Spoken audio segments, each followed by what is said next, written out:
member from Kenora-Rainy River. Thank you, Speaker. To the Minister of Intergovernmental Affairs. Last week, the federal government began dismantling buildings at the world-renowned freshwater research station known as the Experimental Lakes Area. 10 days from now, the site is scheduled to close as a result of the federal Conservatives' war on science.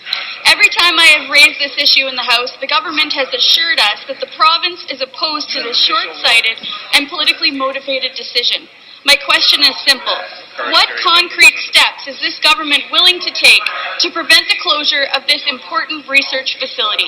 Minister of Intergovernmental Affairs and responsible for women's issues. Minister of Natural Resources. Minister of Natural Resources. Thanks, Speaker.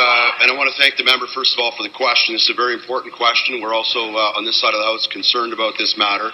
In fact, Minister Bradley wrote to Minister Ashfield, the Federal Minister of Fisheries and Oceans, and also wrote to Minister Kent, the Minister of the Environment, in this regard, in partnership with Gord McIntosh, the Minister of Conservation and Water Stewardship of Manitoba. So the Manitoba Minister and our Minister have indicated the importance of this experimental lake area to the province of Ontario, the value that has been gained from the research in this particular area over the years is important, but clearly, as the member knows, this is a federal government responsibility. We have a memorandum of agreement with them, but this is fully funded by the federal government. It is their operation right now, and we're waiting to hear what they're going to be doing. They've indicated that they're preparing to withdraw. We know it's $2 million to operate. Thank you. Supplementary. Thank you, Speaker. The fact of the matter is, writing one letter last year just doesn't cut it. People the world over are concerned about the fate of this very important research center.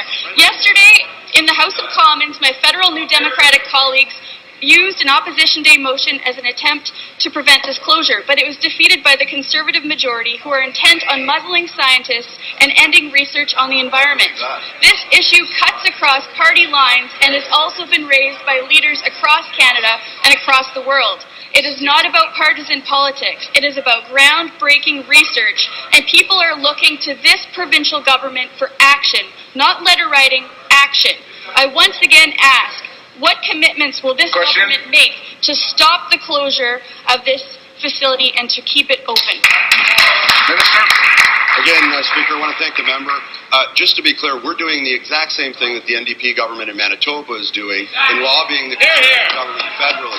So it's very important to us as well. But I want to say to the member, and you know full well, that the cost of cleanup in this area is approximately $50 million. That's a liability that we don't want Ontario taxpayers paying for.